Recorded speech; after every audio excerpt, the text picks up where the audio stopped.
Det er noe som jeg ikke ståler på.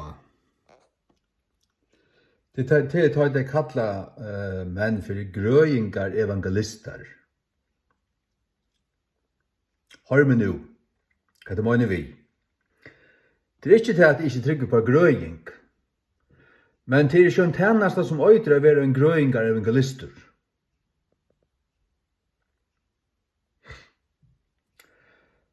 Herren gav okkur tjenester til å stande i Efesusbrevet 4. Apostlar, profetar, troboarar, til evangelists, hyrar og fralærarar. Og en av de tjenestene her, den tredje, å være evangelister. Og Paulus skriver til Timotheus her, at fullføre tjenestene som evangelister, gjør evangelists verk, prætika året og i tøy og i autøy.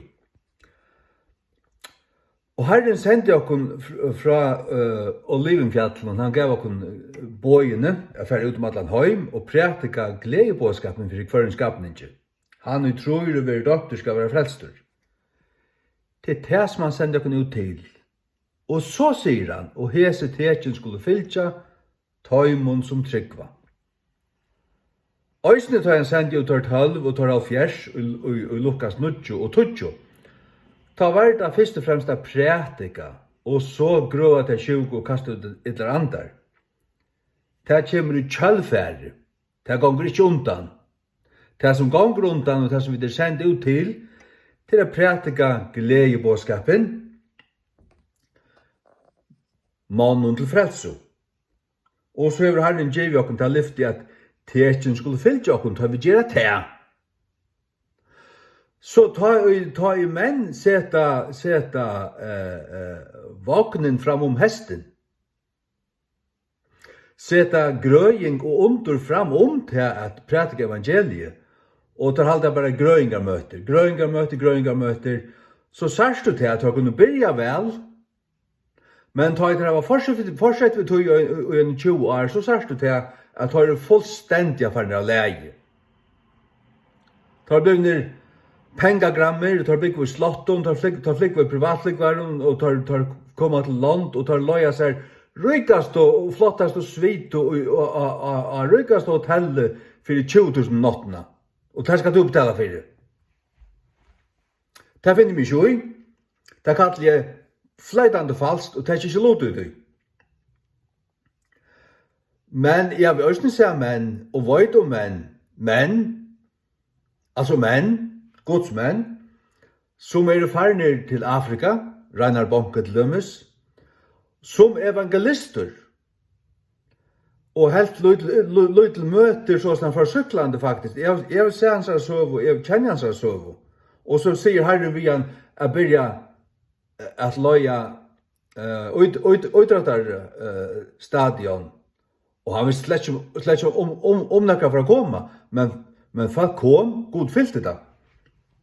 Og atlant i hei han frelso båskapen framme, Jesu Kristi fullgjørda versk, krossarversk, og Jesus som frelsare, du måste takke med tronen, og i kjølfæren av tog, at Jesus gjør under, og han vil grøa det.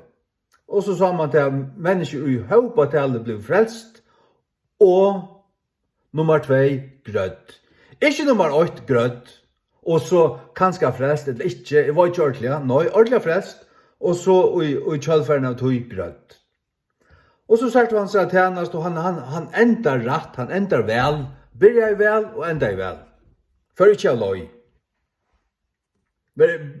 Enda ikke som en pengagrusser, som Kenneth Copeland, og Rodney Howard Brown og Slike Bjølgar.